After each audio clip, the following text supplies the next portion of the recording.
நல்ல ஒரு ஈவினிங் டைமில் மொறு மொறுன்னு ஆனியன் சமோசாவை இஞ்சி போட்டு சூடான டீயும் கொடுத்தா இப்படி இருக்கும். ஆனால் இது யாரும் கொடுக்கல, நான் தான் பண்ணியிருந்தேன். இந்த நாள் மோமோஸ் வீடியோ போட்டிருந்தேன்ல, அதில் கொஞ்சமாக மாவு வந்து மிச்சமாக இருந்துச்சு. ஸ்டஃபிங் வந்து காலி ஆயிடுச்சு. சரி, இந்த மாவை அப்படியே வச்சுருப்பேன், நாளைக்கு வேறு ஏதாச்சும் பண்ணிக்கலான்னு சொல்லிட்டு எடுத்து வச்சுருந்தேன். இந்த மாவில் சமோசா சீட்டு ரெடி பண்ணி தனியாக எடுத்து கட் பண்ணி வச்சுக்கிட்டேன்.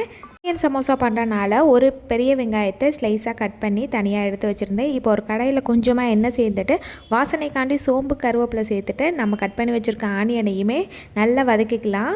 கூடவே சால்ட்டு, கொஞ்சமாக சிக்கன் மசாலா, லைட்டாக மிளகாய்த்தூள், மஞ்சள்தூள் சேர்த்துட்டு இந்த அளவுக்கு நல்லா வதக்கி எடுத்துக்கலாம். அப்படியே லைட்டாக ஆறுனதுக்கப்புறமா சமோசா பண்ணுறதுக்கு ரெடி பண்ணிக்கலாம். 1 டேபிள் ஸ்பூன் அளவுக்கு மைதா மாவை கரைச்சி வச்சுருக்கேன். சமோசா சேஃபில் நல்லா கோன் மாதிரி மடிச்சிட்டு உள்ள ஸ்டஃபிங் வச்சு மடிச்சுக்கலாம். ஆல்ரெடி சமோசா வீடியோ போட்டிருந்தப்பயே ஒரு சில பேர் கேட்டிருந்தாங்க, எப்படி நீங்கள் சமோசா இப்படி மடிக்கிறீங்க, எங்களுக்கு அந்த மாதிரி வரலன்னு.